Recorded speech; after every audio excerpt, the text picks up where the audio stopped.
Hey everybody, making sure this is clean. There we go. Oh, you can see me. Hey, how you doing on this beautiful Monday? I know that holidays are over, Thanksgiving is over. Maybe we are stuffed, but today I want to talk about relationship maintenance, and I'm not sure how long this video is going to be, but here it goes. Today, I really want to challenge the people that will listen to this. And this is not just a romantic relationship because we have some singles. We have some people that's maybe went through a breakup recently, or maybe some people who widowed. But today I really want to challenge and really expand our minds concerning relationship maintenance. How many people actually own a car or have ever owned a car? I'm sure that if somebody had their hoopty where something was not functioning right, maybe the air wasn't functioning right, maybe maybe the horn didn't work, maybe you had to stop the car and do this in order to get it to moving, maybe you had an alternator problem, maybe the brakes didn't work. See, the thing is, cars are versatile, and I believe they're even versatile in our relationships. I've had a couple hoopties in my life. I remember my first vehicle. It was a 2001. I'm trying to see, 2001 Buick Sabre. It was white. It had the blue leather seats. Even though I'm vegan, I'm not really for the leather, but it really was a great car. Well, when I tell you, I put so much money in that car. I put so much money to fix it, only for it to get in the wreck. My second car was a 2005 blue Toyota Corolla, tinted windows, the seat lit back. I barely had any issues. Just barely had to get a tune up. I had to get the basics, and so with me having to get just the basics of that particular vehicle, I remember that car was smooth. I mean, I didn't have any issues with that car. It just broke down. The car that I have right now is the third car I've ever owned ever in life. I have a 2001 Pontiac Bonneville Gray. The baby is sweet. I promise you. It's a DVD player and everything's where it needs to be. I've only had to replace the brakes and the tune-up.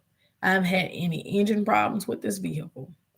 Now, the thing about this particular car, it came. I guess it came from the Savage Yard. It was in a wreck on the right side, so it's like a little dent right there. Well, you can tell it was in a wreck.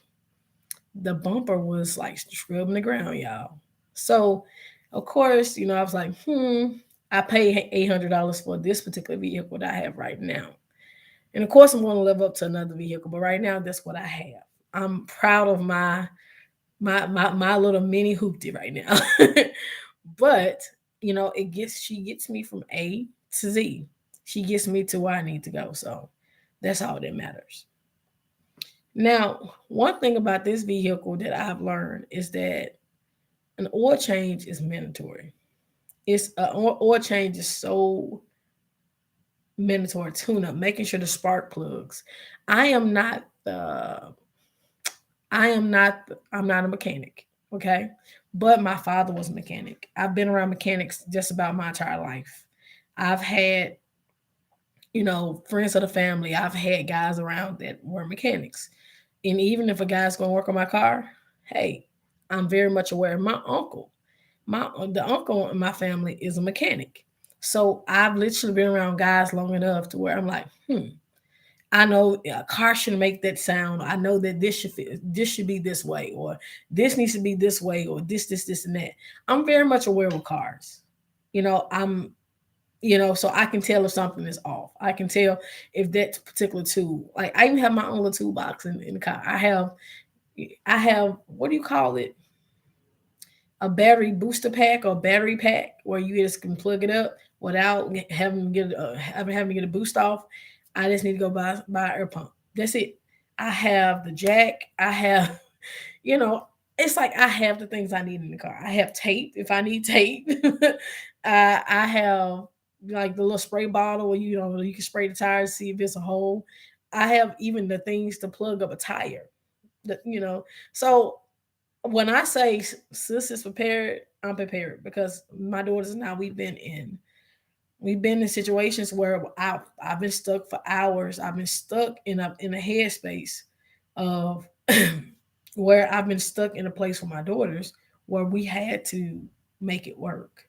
And I didn't have that person I can call when my car broke down or if we were stuck in the middle of the street, whatever it was. And as I was just really reminiscing over the good times and bad times and just the different cars that God have allowed me to have, I must say this: they've taught me a couple lessons. And just like cars, we have to maintain our relationships. Excuse me. I feel like I had to sneeze. We have to maintain our relationships. And excuse me, I just felt I had to sneeze. But we have to maintain our relationships. We have to maintain a relationship just like we would with a car. Like if the alternator went out, what would you do? You're going to get a mechanic. But who do you call to fix a relationship? Who is the maintenance? Who is the mechanic for a relationship? God. God is the one that fixes the relationship. And outside of a mechanic, the person that's in the vehicle, which is like the relationship, they have to be aware of the sign and signals and the red flags and all those different things that's going on within the relationship. And so, hey, how you doing? Good morning. I'm glad you're here. But just like we have to be aware of the red flags and those things in a relationship, or those things that's in a car, or the things that's going on with your vehicle, we need to make sure we do check-ins. And that's the reason why you have the pillow talk. That's the reason why you have all those different aspects of a relationship. That's why you have red flags and green flags. That's why you have, oh yes, me too. Yes, we made it. Thanks for the encouraging videos the video you sent me and the message for Thanksgiving. So doing much better. But yeah, but it's very important to have a certain level of maintenance in your relationships. Are hard. Relationships are hard work. It takes maintenance to be in a relationship. I would love to say, oh, relationships are easy. All you have to do is this, and the other. And right, thank you for your support. Thank you so much. But I would love to say, oh well, relationships are easy. All you have to do is this, and that, and the other, and your relationship will be perfect. When that's not true, it's not true at all. Relationships are a lot of work, and it's just like any job. If you don't put in any, like, if you don't put clock in any time at your job, will you get paid? No. And just as like a relationship, people are expecting a relationship to be this. When you put in minimum work, you're going to get paid what you put in. And that's a such law. There's a law that's called the law of reciprocation. The law of reciprocation is what you put out is what you put out is what you're going to get out of the relationship. This is not just romantic. This is whether someone's a parent. This is whether or not you are a parent. This is whether or not you're a niece or nephew. This is whether or not you're a boss. This is whether or not this is a business relationship. This relationships overall. They need maintenance. They need check-ins. People need to know that they're cared for. People need to know that, hey, this particular thing needs to be checked on, or like doing mental check-ins every week or every other day. I say every other day would be so mandatory because you never know where your partners or their person's mental is. And even as a parent, I do mental check-ins with my daughters more often now because they're getting older, things are going on. I'm listening to their conversations, things like that. When it comes to relationships are so diverse. There's so many different kinds of relationships. And there's so many depths and valleys and mountaintops to relationships that people don't understand the depth of how much work a relationship is. And I think that's why some people are afraid to open up their hearts and to be open to relationships. Even for fractured relationships or broken relationships, it's even more work. Like I mentioned in the beginning, having a hoopty. If you ever had a hoopty, you're gonna have to work pretty hard on a hoopty. I put thousands of dollars in my first vehicle. I know I did, but it still eventually end up getting wrecked and savaged. So, of course, I cried. That was my first car. That was my first car by mine with my own money. And I think I had spent $2,500 on that car. And that car had to be worth $1,000. So I should have saved $1,500. But still, I should have saved $1,500 to fix it. But it was my first car. It was my first car, and I loved it. And I still love it. I still see a car like, that was my first car. It's almost like a first love. Like, that was my first love. Yay. And so with relationships, people don't check up on one another. We really don't care. We really don't seek understanding. And one of the things that I know I suck at, one of the things that I suck at is listening.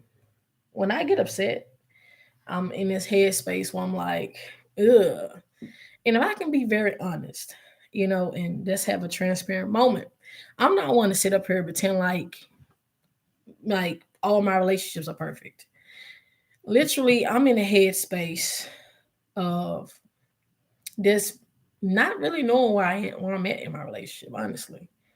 In my romantic relationship. I'm not. I'm not sure. Because the thing is, him and I, we haven't spoken within a couple of days.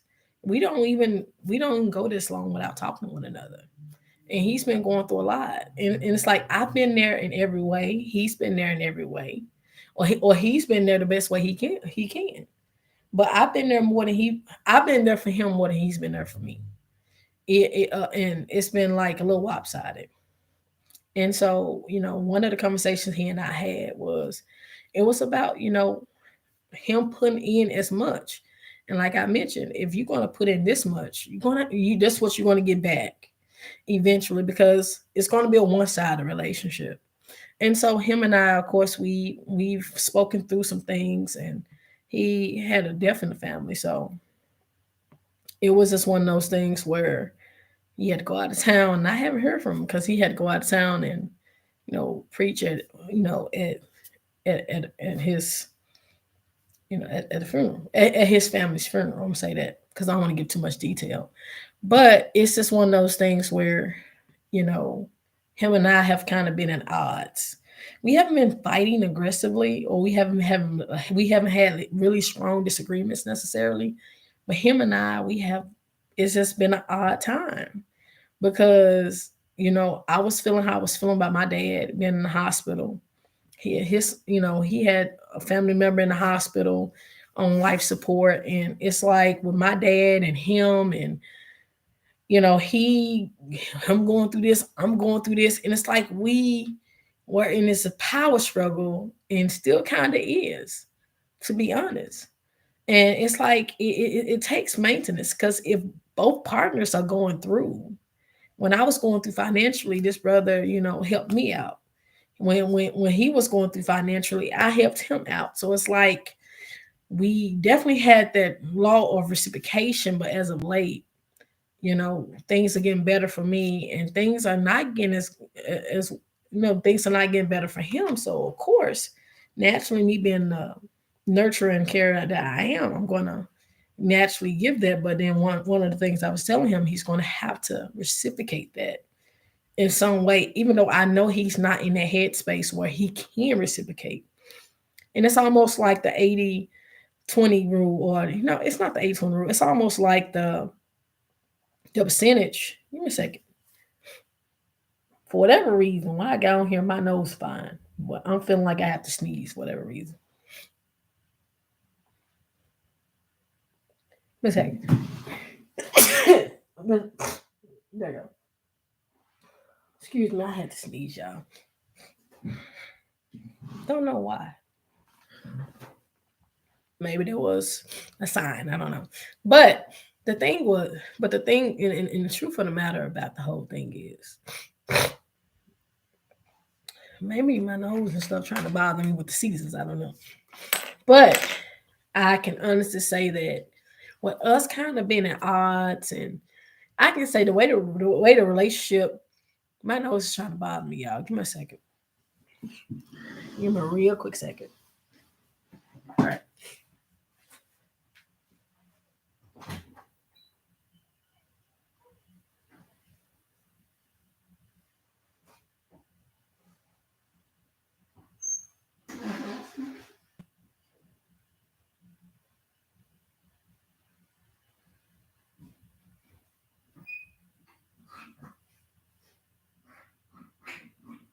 All right.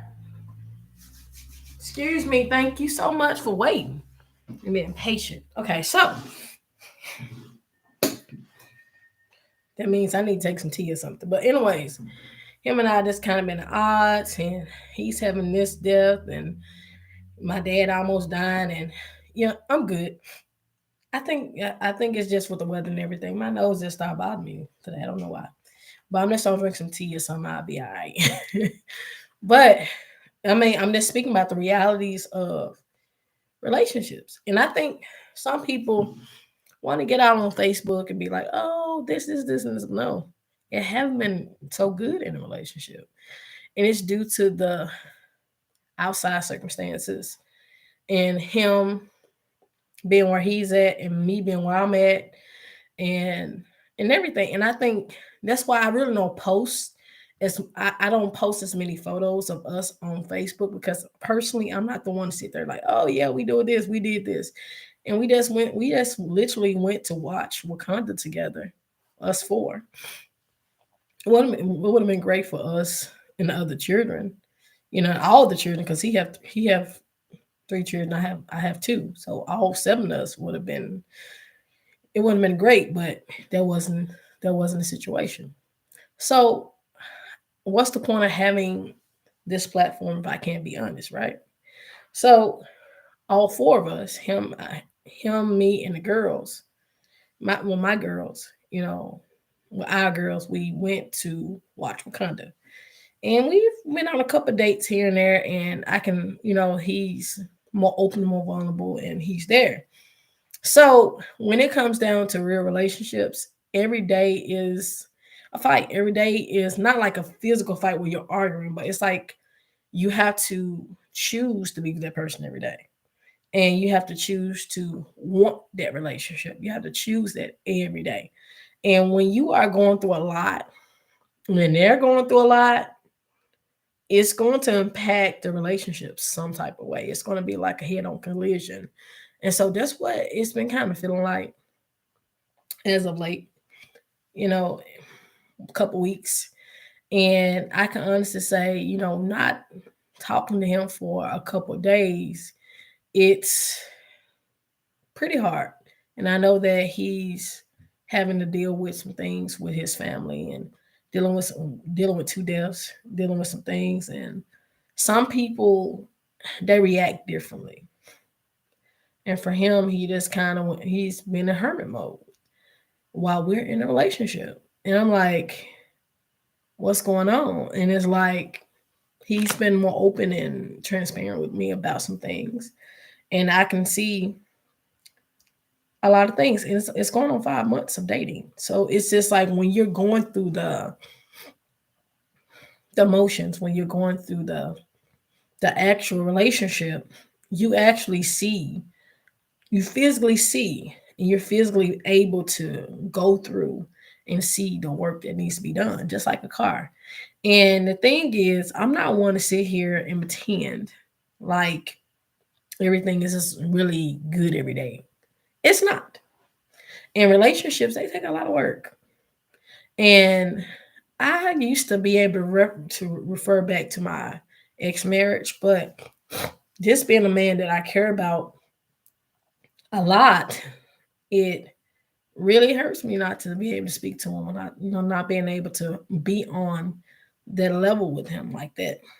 We just good, and we are good, but it's just with him being a hermit mode. It's just for me, it shuts me out, and so I can't get him out of hermit mode. But I'm not going to try to do it. But I'm going to strive to be there the best way I can, emotionally and mentally, and to remind him that he is still a great man, a great father. And I gave him like this. Rita gave him this like great dad's necklace last time I saw him. It was like a couple days ago, and it was just beautiful. A beautiful moment. Why am I sharing this? I'm sharing my life, okay? I'm being transparent. I'm being honest. And the thing is, a lot of times people want to sit back and sit and betray their lives to be this. No, every day in my life, it's not like this. I didn't wake up like this. I did a whole facial. You know what I mean? I had a acai, smoothie. I arched my eyebrows. I maintain this. This is maintenance. Beauty is maintenance. A lot of things they're maintenance, and just like a relationship is maintenance.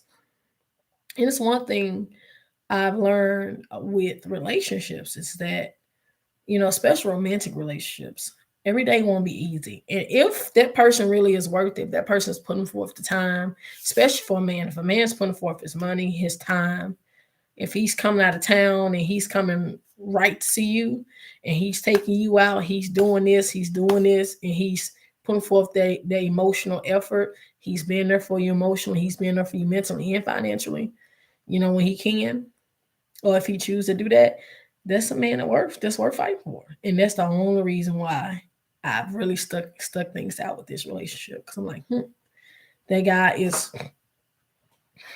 that guy is worth all of that. Now, when it comes down to like the resolve of relationships, you have to do the daily, I'm say daily check-ins. You have to do the daily check-ins. And like I sent him a duo and something's going on with his phone. So of course that's the best way to reach him. So I sent him a message today. My nose really want to bother me on here. Don't know why. Like all day, all this morning, not a problem. But maybe that's a sign because I take everything as a sign from God. But it's just one of those things where every relationship needs to be maintained, whether it's with a mother, whether it's with a father, whether it's you been a parent, whether you have a niece, whether it's with a boss, whether it's with your mailman, whether it's with your bill collectors, because we all have them. But every relationship it needs to be maintained. It needs a tune up. That tune up is a check in, seeing how that person is doing mentally. When was the last time you asked that person you really, really love, the person you really, really care about, or even that person that really cares about you, how are you doing today? How are you really doing? And did you really listen like intensely, like intentionally? Did you listen to them? You don't have to solve their problems. Just listen. And there's something, right? Yeah, it is the weather. I had a smoothie this morning, so it kind of flushes me out. So I'm going to continue drinking that, and I'm going to start this new thing in December. So I'm going to be flushing myself out anyway. So thank God for my body doing what it should do. But that's the first way. It's like a tune up. Tune up. Check the spark plugs, making sure it's not firing back. You know, that's the first step. That's the first thing you could do, or that you should do. I try not to say should, but something that's an option for you to do concerning your relationship. Because the thing is, we do need to check our oil. We do need to check our spark plugs. We do need to make sure it's not firing. We need to turn the keys over, make sure it's still running. We still need to have use our mouths to give them praise, or or to use our mouthpieces to give them encouragement, to be that light for them. However, you have to light each other's candle. You have to light each other. It's not one over the other. And sometimes, like where I'm at right now, sometimes you have to light that candle. And just like Teddy Pendergrass, it feels so good loving somebody that loves you back. So love is some days it's going to be 70-30. Some days it's not going to be 100-100. It's not going to be 50-50. It's not going to be all that. Sometimes some days it's going to be 90-10. And it's days, and I promise you, it's been days where I felt like nothing. And this guy was a good 95%. I was a good 5%. And he just spoken to me.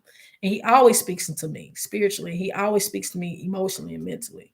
And so that's one thing he always reminds me, that what you're doing is going to pay off. I haven't really had someone to actually speak life into me. And so I really do love him and appreciate him for doing that. And so now it's my time to do it, in which I don't mind doing it, but I can't do it if he's in hermit mode. So, it's just up to God now. I pray about it, try to reach out to him, and he just reached back out to me, hopefully. And hopefully he can see that my intentions are pure with him. And hey, I had some time to recharge. I painted a couple things, and I just have to recharge my energy as well. So recharge is definitely like the second step on how to maintain a relationship. Sometimes you're going to need that alone time. Sometimes you're going to need that time to tune in and be what you need to be. And yeah, I've been giving it to God. I gave it to God, and hopefully everything is okay, like everything should be. But it's a death in the family. He's he's had two deaths in the family, so at the same time, just about. So I know that he's going through a lot, and as a person, I have to be mindful that death is not easy, and he have to deal with the way he's going to deal with it. But I hope that he recognizes that he have someone who wants to be a rock for him. That's my only, hope. And I've been a rock for him this far. But I know that he's going to communicate with me some type of way. But like I said, he's in hermit mode, so it does hurt. It does hurt to see him like that. It hurts for me not to be able to be there in that way, And I he had to give me that allowance. But yeah, so this morning I just felt kind of down. So I'm like, And the thing is, people would see me smiling and everything, and would never think that, hey, she feel this way. Yeah, I do.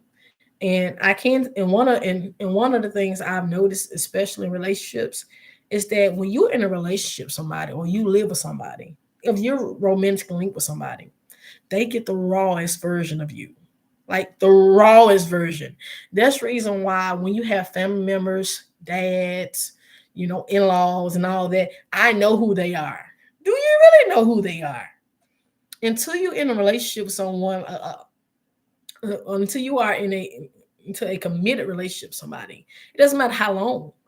It can be 2 months, it can be 5 months, it can be years, it can be decades, it can be 30 some years. You really don't know that person unless you're in a relationship with them. That's it. That's it. Because if you're not kissing them, if you're not holding their hand, if you're not, you know, if you're not in their headspace with them, you really don't know. And when you're in a relationship, you really become that person's best friend. You do. And this man, he's officially my best friend. So he sees those raw versions of me. He's seen me pissed off and angry. He's seen me depressed and sad. He's seen me up and down. He's seen what you see. You know what I mean? He's seen me be that mother. He's seen me be that mentor. He's seen me be that minister. He's seen me different versions of me. So I'm grateful to share that with him. And I've seen those different versions of him. So he can honestly say, oh, Shay is not the nicest person sometimes. Because I'm not. I'm a whole bull out here. And sometimes I just don't take any mess. Sometimes I'm super aggressive. Sometimes I'm super gentle. So he's seen different sides to me, like I've seen those sides to him. And I think so many times people underestimate the power of an intimate relationship and having that level of friendship within the romantic relationship that people don't recognize. So people really don't know people. They don't. And so giving someone that time to kind of sort out their feelings. And as a woman, I know that it's so many things I don't know about men, and there's so many things I don't know about the man that I am with. My man is he needs that alone time. He needs that time to really just sit in his emotions. And instead of me trying to solve his problems and help him out and help him heal, no, he needs to heal himself. So this is something I'm learning. That alone time is so important. And because I don't want to make this too late because I have to get ready and fix some lunch. You know, after the daily check-ins or the check-ins, some mental check-ins, give them that alone time, to do whatever they need to do. Like the last thing to do, just to keep your relationship maintained, keep God in it. I mean, straight up. God is the glue to our lives. God is the glue to your relationship. So it's like when when they're out of reach, like what's going on right now, then you're actually able to communicate with them because God is omnipresent. So keep God in your relationship. If you keep God in your relationship, if you have a close relationship with God, you're gonna have that connection. And I understand it's other different methods I could have said, but ultimately it's God. I mean, prayer works, okay? So most definitely staying connected to God and knowing who you are, staying in your being, recognizing the red flags and green flags, being balanced within yourself, recharging yourself, and just then you'll be able to give that out. Right. And God is constantly working on us. And I think that's the thing. We evolve to different levels of people in our relationship, in all our relationships, not just romantic, but just the romantic relationship itself is special. Do you know why the relationship is special? The romantic relationship is special because those people get areas, they get the raw side of you. See, next to a romantic relationship or marriage, you will get like the people that's really the closest to you are your children. If you have children, then you understand because your children live with you. Then look, you have to go to the bathroom. They know what you smell like. You fart around your children. You eat with your children. Some people don't, but I'm saying that's what I do. And you spend time with them. They seen you. They've seen you sad. If someone haven't seen you sad, someone haven't seen you mad, someone haven't seen the different dimensions to you, they really don't know you. So my children know me better than anyone at this point in time because they have that different connection with me. Even to say, and I know it sounds really gross, but let's say if I fart, oh mom, it's okay, you don't smell bad. Mother, like, yes, it do. And it's like I recognize them as well for their smells because we're around one another. They've seen me in different areas of my life. And even with Jay now, it's like he sees their version of me. So he knows me better than my dad. He knows me better than my dad's wife. He knows me better than my family. He knows me better than my support team, my spiritual tribe. He knows me better than anyone that actually listens to the videos. He sees these things. So I strive to be there in any way I can. But just remember, just like a car, relationships need maintenance. So, in what areas of any relationship do you need maintenance? And I want to say this and be done because I want to follow the Spirit of God in this. There are 4 R's that Erica Campbell, she's a gospel singer that she spoke in her book, Beyond Pretty or Beyond Pretty or something like that. It's about a soul beauty and transformation. But maybe I got the name wrong. But Erica Campbell's book, it's like Beyond Pretty or Beyond Beautiful or something. But she had mentioned 4 R's. She mentioned reveal. See, we have to ask God to reveal the people that's in our circle, the people that we trust. Like, what are their true intentions? What are their purpose for us? Because too many times we rush relationships, we rush things with people before actually getting to know them, especially of the opposite sex. You first meet them, oh yeah, let's be together. Well, yeah, Mary. But Erica Campbell, yeah, she's part of Mary, but now, she's doing her own thing and everything. And Tina Campbell, she's doing her own thing as well. But I think it's Beyond Pretty, Beyond Beautiful, but it's a beautiful book that I plan on getting.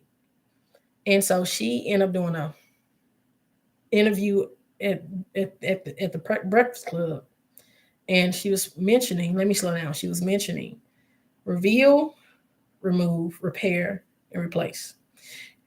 We have to ask God to reveal people's true intentions and purpose before we give them purpose. Before beginning to date someone, you need to make sure, like, okay, what's this person's purpose? Are they seasonal? Are they permanent? Are they roots? Are they trees? Are they like what? Like, am I meant to speak life into them? Are they meant to heal me? Are they a friend? Are they? Is it meant to be romantic? Are they my accountant? You never really know until you actually give the relationship time to what it really is. And then you end up dating someone that really you're just supposed to be there for a season and be their friend. So that's a major mistake I've made in the past. So reveal, ask God to reveal. Now remove. This one is hard because so many times people come with distractions. And when people come distractions, that means they take you off your path. They take you off that divine path that God has set for you. Holy Spirit speak. So when people take you off the divine path, they can distract you. Just like this relationship can become a distraction. And that's one of the things I was praying about. It's like, God, is this particular relationship distraction at this point in time? Is it distracting me from my plans? It's like in one of the ways you can tell something or someone is a distraction. If you stop doing what you supposed to be doing. Like if I stop, if I stopped, or if just say right now I'm taking a break, well, a fall break, I'm going to have to read. I'm gonna have to enter. Well, I'm going back to school in January. If I just said, okay, I'm just on quit college, I'm gonna stop you making these inspirational videos. I'm gonna stop eating healthy. I'm gonna stop, inspiring others. I'm gonna stop doing what makes me happy. I'm just going to put all that energy into them. And a lot of times that's what happens, especially with women. We forget who we are, we forget our goals, we forget whatever we were doing before we met the person, and we drop it off and we put all the energy into them. We stop caring about ourselves. We stop caring about our ages. We stop eating healthy. We stop drinking water. We stop exercising. And then we get comfortable. We get fat. And all this other stuff. We have children. So a lot of different things goes into actual, you know, distraction of someone being a distraction in your relationship. So that's definitely something I'm still currently praying for. But I can tell he's not a distraction because he's speaking life into those things that I'm doing now for me to keep on doing them. You know what I mean? Like he's proud of the accomplishments that God is having me to make, or the videos, or all this, and even the podcast. And so it's not an issue with him. It's not, he's like, oh, you need to stop doing this. You need to stop doing this. No, he's like, keep doing it. I'm proud of you. And he's speaking life into me as I'm doing these things. I'm like, clearly this man is not a distraction. But I'm learning how to juggle the relationship with everything else. Hey, can you call me back in a couple minutes? Yes. Hey, just give me a moment because